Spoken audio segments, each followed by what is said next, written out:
Всем привет! А вы сейчас на самом деле и не заметили вдруг, как часто начал назначаться пульмикорд.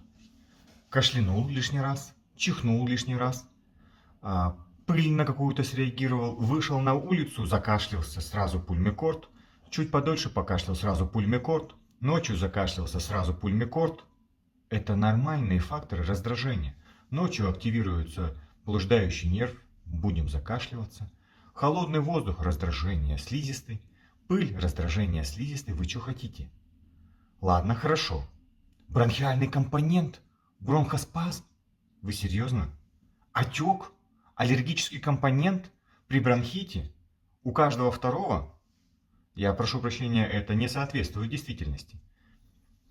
Более того, пульмикорд очень значимо понижает местный иммунитет. Катастрофически.